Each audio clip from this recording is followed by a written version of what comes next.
दस्तावेजों के जरिए शिक्षा के अधिकार के तहत नामी स्कूलों में बच्चों का एडमिशन करवाने वाले 17 पालकों के खिलाफ सीतामढ़ी पुलिस ने एफआईआर दर्ज की है। कई लोगों ने प्रवेश के लिए फर्जी इनकम सर्टिफिकेट, कास्ट सर्टिफिकेट और एड्रेस प्रूफ जमा किए थे, लेकिन असल में उनका निवास स्थान वहां था ही नहीं। इन सभी पालकों ने आरटीई प्रवेश प्रक्रिया के दौरान शपथ पत्र दिया था कि उनके सभी दस्तावेज वैध हैं। भविष्य में होने वाली जांच के दौरान यदि कोई गड़बड़ी पाई जाती है तो उनके बच्चों का प्रवेश रद्द हो जाएगा और इसी प्रक्रिया के लिए वे तैयार रहेंगे। बर्डी पोलीस स्टेशन अंतर्गत जे शिक्षण विस्तार अधिकारी झेडपीचे आहेत त्यांच्या चौकशी स्कूलमध्ये जे आरटीई अंतर्गत ॲडमिशन होतात त्याच्या अनुषंगाने काही पालकांनी जातीचे दाखले हे खोटे बनावट तयार करून त्याच्या अनुषंगाने ॲडमिशन मिळवलेले होते।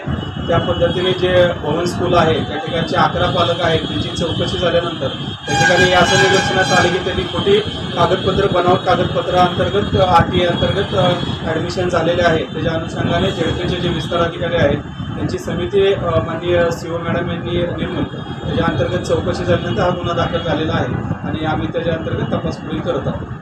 प्रायमरी याच्यामध्ये तर सध्या बर्डी पोलीस स्टेशन अंतर्गत जो गुन्हा दाखल झालेला आहे त्याच्यामध्ये 17 लोकांविरुद्ध गुन्हा दाखल झालेला आहे। तसेच सदर पोलीस स्टेशन अंतर्गत आणखीन एक गुन्हा काल आपण दाखल केलेला आहे, त्याच्यामध्ये सुद्धा 2 आरोपी आहेत। त्याच्यामध्ये आरोपी वाढण्याची शक्यता आहे कारण ॲडमिशन देताना जे काही एजंट थ्रू ॲडमिशन झालेलं प्राथमिक आम्हाला निदर्शनास येते ते एजंट कोण त्यांना इतर शासकीय अधिकाऱ्यांनी किंवा कर्मचाऱ्यांनी मदत केली आहे का त्या अनुषंगाने आम्ही पुढील तपास करत आहोत।